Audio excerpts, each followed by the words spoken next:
Hi everyone, it's Margaret Manning here and welcome to Mornings with 60 and Me.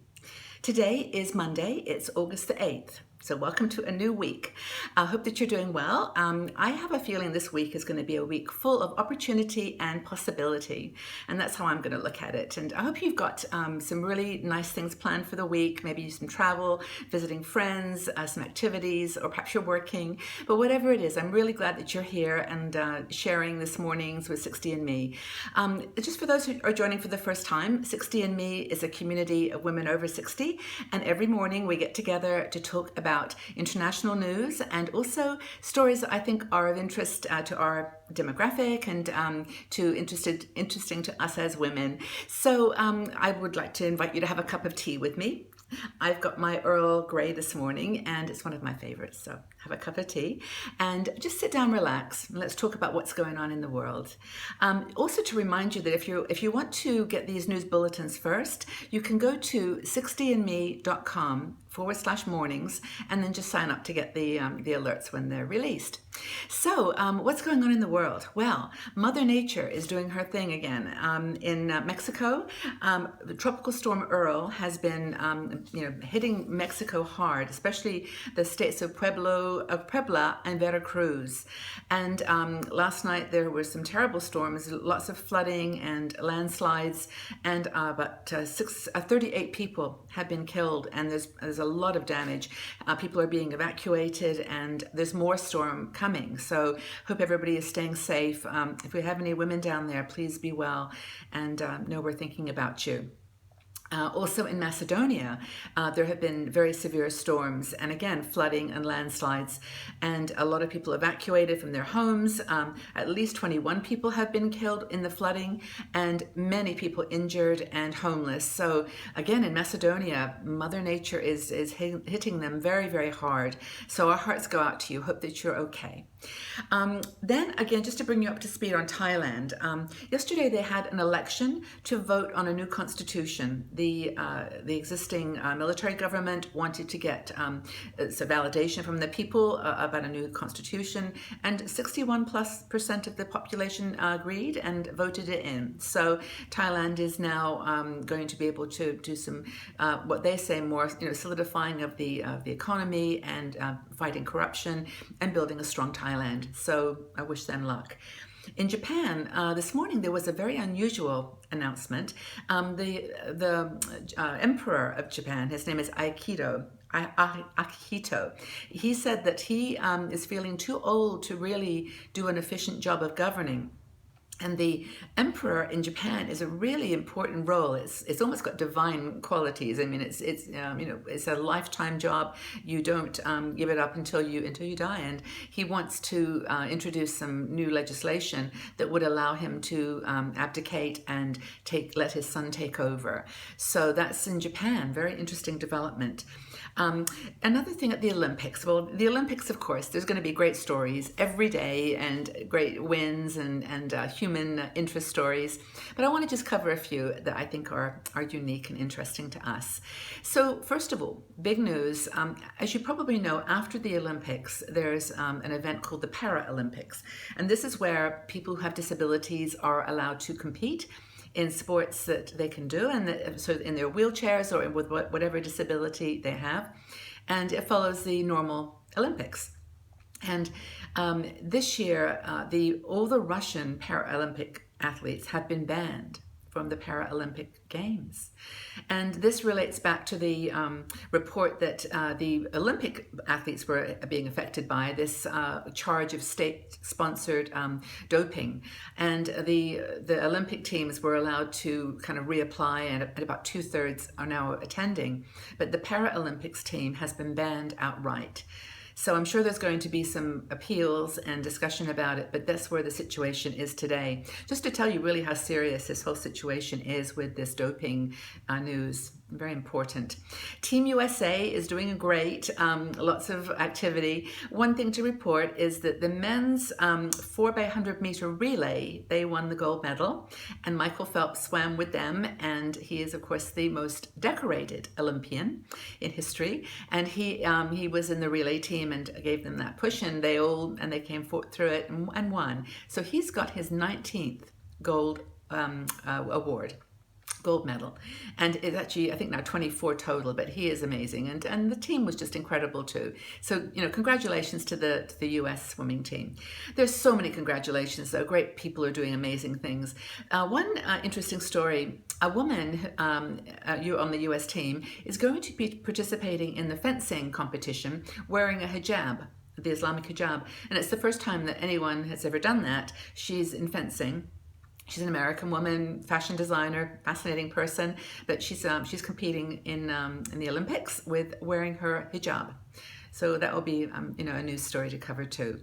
One sad story is that one of the French athletes, his name is Samir Ait Said, broke his leg in a gymnastics competition, and it was so awful to watch. But he, of course, is in the hospital now with a cast, and he was interviewed this morning, and he's got this beautiful red, white, and blue cast, to support his French team, and it's just really heartbreaking that he isn't going to be able to compete, but he is positive about his team. So, and it really made me think actually about how people work together and are prepared in a way to give up even their own success for their team. And so that's good luck to the French team. There's one other story about the Olympics that caught my eye, and I just wanted to share it with you because it's kind of symbolic of many things. The British yachtsman, his name is Ellis, Elliot Willis, he was chosen to compete in the yachting event, and he had a team organized, and in December he was diagnosed with cancer and bowel cancer, and so he now is fighting with his therapy and trying to get well. But his partner, they work in teams. His partner, Luke Patience, was interviewed yesterday and said, at first he just couldn't do it. He just couldn't compete without his friend and colleague. And then he had a thought about it and decided, it's the right thing to do. I have to compete, he said. And so he pulled together another team, and they're, very emotionally going to go into this race without their leader, without Elliot Willis. And it was just for me, a feel-good story about their resilience and their determination. And also, it made me think a bit about, the power of community, the power of teams to really bring people together and lift everyone together. And really, if they don't, succeed, then it's okay. They've tried, but they've tried together. I think that's really, really important. So, and I thought about 60andMe and how it's the same. Women here we're in a team. We're the team 60andMe, and we are all trying to lift ourselves up in our 60s and do the most with our lives that we possibly can. So I think that was kind of an analogy for me of how we should keep going as well. So that was a good story. Another one I wanted to share, which is really interesting, is about moon travel, space travel. And we touched a little bit on this last few weeks ago when there was the anniversary of the moon landing. But now, for the first time, the Federal Aviation Authority, the FAA, has given permission to a private company to do investigations on other planets. And they've given this company called Moon Express the permission to explore the moon. And so these three people started this company. They're entrepreneurs, and their idea is to land a small lander on the moon and to gather samples, minerals, just check out and see what's possible there. And one of the founders said something pretty powerful, which was, in 15 years, he said, the moon will be an important part of the Earth's economy and potentially our second home. Imagine that. And I just got so excited by it because I just think that we're making so many advances with technology that this is entirely possible.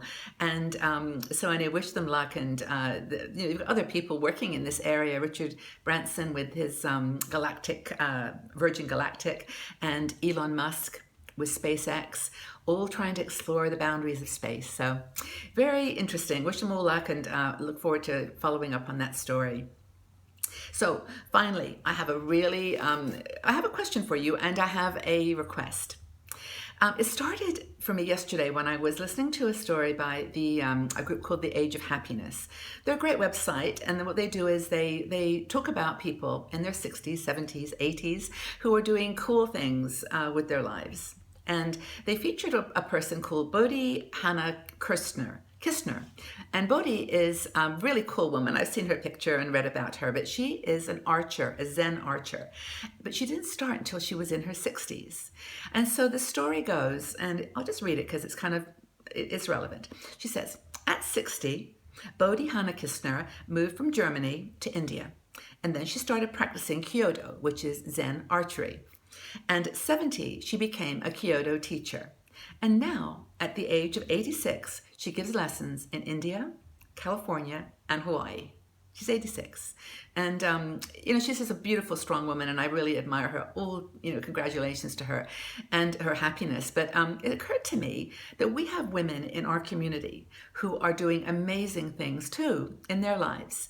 And I thought, wouldn't it be fun if we could use Mornings with 60 and Me to kind of promote and do a shout out to women in our community who are doing fun things and doing things that have pushed them, that have allowed them to do something that they're passionate about.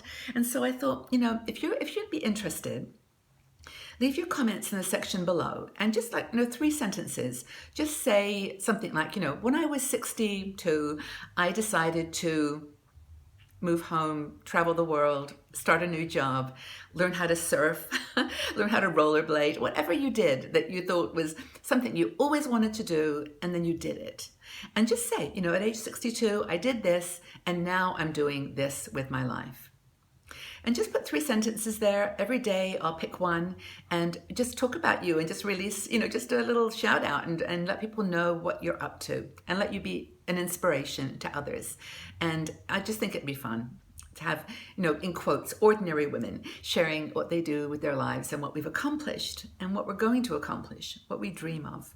So just, 3 sentences, short and sweet, and I'll pick one out every day and feature you. Okay, so that's the news and views for today. I hope you have a great Monday.